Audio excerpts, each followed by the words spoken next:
സമകാലികം. കുടുംബാസൂത്രണത്തിന്റെ ഉത്തരവാദിത്തം ആരുടേത്?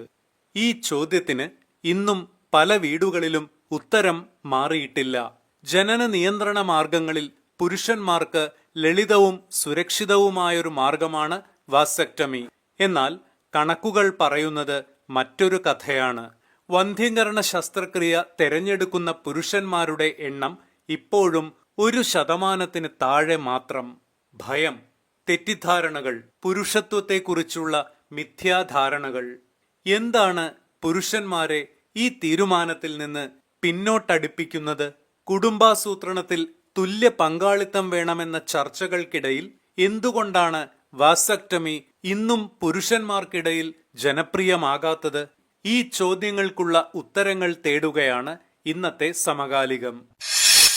പലപ്പോഴും ഞാൻ പേഷ്യൻസിനോടും പറയും, എന്തുകൊണ്ടാണ് നിങ്ങൾ ഈ ഫീമെയിൽ സ്റ്റെറിലൈസേഷൻ എന്ന് മാത്രം ആഗ്രഹിക്കുന്നത്? അതുപോലെ തന്നെ അതിലും ഈസി ആയിട്ട് ചെയ്യാവുന്ന ഒരു ഓപ്പറേഷനാണ് മെയിൽ സ്റ്റെറിലൈസേഷൻ. എറണാകുളത്തെ ഒരു സ്വകാര്യ ആശുപത്രിയിലെ സീനിയർ കൺസൾട്ടന്റും ഗൈനക്കോളജിസ്റ്റും ലാപ്രോസ്കോപ്പിക് സർജനും കോസ്മെറ്റോളജിസ്റ്റും സെക്സോളജിസ്റ്റുമായ doctor Lissamma Joseph. 42.3% female sterilisation നടക്കുന്ന സമയത്താണ് less than 1% male sterilisation vasectomy നടക്കുന്നത്. 20 മിനിറ്റ്സ് മാത്രം എടുക്കുന്ന, കോംപ്ലിക്കേഷൻ ഇല്ലാത്ത, ഏറ്റവും ചെലവ് കുറഞ്ഞ ഒരു പ്രൊസീജിയറാണ് മെയിൽ വാസക്ടമി. പാരമ്പര്യമായിട്ട് നമ്മൾ വിശ്വസിക്കുന്നത് ഇത് ലേഡീസിന്റെ മാത്രം റെസ്പോൺസിബിലിറ്റിയാണ് ഫാമിലി പ്ലാനിങ് എന്നാണ്. അത് നമ്മുടെ കൾച്ചറൽ ആൻഡ് സോഷ്യൽ ബിലീഫാണ്. രണ്ടാമത്, മെയിൽ സ്റ്റെറിലൈസേഷൻ ചെയ്ത് കഴിഞ്ഞാൽ അവരുടെ മസ്കുലിനിറ്റി, പുരുഷത്വം, അതുപോലെ തന്നെ അവരുടെ energy, sexual drive, erectile dysfunction, ഇങ്ങനെ ഒത്തിരി കാര്യങ്ങൾ അവർക്ക് സംഭവിക്കുമെന്നുള്ള മിഥ്യാധാരണയാണ്. അതിനെപ്പറ്റി അറിവേ ഇല്ല. പല പ്രാവശ്യം ഞാൻ ഡിസ്കസ് ചെയ്തിട്ടുണ്ട് ഒപിയിൽ വെച്ച്. ഇത്രയും പ്രയാസപ്പെട്ട സ്റ്റെറിലൈസേഷൻ ചെയ്യാതെ 3 സിസേറിയൻ കഴിഞ്ഞു, ഇനിയിപ്പം നമുക്ക് വേണമെങ്കിൽ മെയിൽ സ്റ്റെറിലൈസേഷൻ ചെയ്താൽ ഡോക്ടർ അതെന്താണ്? ഞങ്ങൾക്ക് അതിനെപ്പറ്റി ഒന്നും അറിവില്ലല്ലോ. മിഥ്യാധാരണകളെല്ലാം മാറ്റി കഴിഞ്ഞാൽ ഏറ്റവും സിമ്പിളായിട്ട്, ഏറ്റവും എക്സ്പെൻസീവ് അല്ലാത്തത്, കുറച്ചു മാത്രം റെസ്റ്റ് വേണ്ട മെയിൽ സ്റ്റെറിലൈസേഷൻ നമുക്ക് മുന്നോട്ട് കൊണ്ടുപോകാൻ സാധിക്കുമെന്നാണ് എന്റെ വിചാരം. ആദ്യമായി ചെയ്യേണ്ടത് അവയർനെസ് കൊടുക്കുക എന്നുള്ളതാണ്. Second, it is A shared responsibility. പിന്നെ വേറെ ഒന്നുള്ളത് എന്താന്ന് ചോദിച്ചാല്, റോൾ മോഡൽസ് ആയിട്ടുള്ള നമ്മുടെ സീനിയേഴ്സ്, റെസ്പോൺസിബിൾ പേഴ്സൺസ്, ഈ സമൂഹത്തിൽ അറിയപ്പെടുന്ന ആൾക്കാര്, ലീഡേഴ്സ്, അവര് സ്റ്റെറിലൈസേഷൻ ചെയ്തു എന്നുള്ള, മെയിൽ പീപ്പിൾ ആണ് ചെയ്തു എന്നുള്ള അവയർനെസ് സ്പ്രെഡ് ചെയ്യുകയാണെങ്കിൽ, അവരൊക്കെ ചെയ്തെങ്കിൽ ഞങ്ങൾക്കും ചെയ്യാൻ പറ്റുമെന്നുള്ള താഴെക്കടയിലുള്ള ജനങ്ങൾക്ക് അത് മനസ്സിലാക്കി അവരെ റോൾ മോഡൽ ആക്കണം.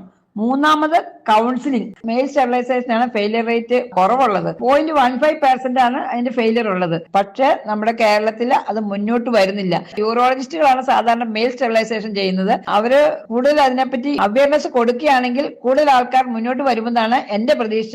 അതുപോലെ തന്നെ ഗൈനക്കോളജിസ്റ്റ് റെഫർ ചെയ്യണം. നമ്മൾ ഓപ്പൺ ആയിട്ട് കമ്മ്യൂണിക്കേഷൻ നടത്തുക. നമുക്ക് എല്ലാവർക്കും കൂടി ബ്രേക്ക് ദ മിത്ത്, തെറ്റിദ്ധാരണകൾ മാറ്റുക.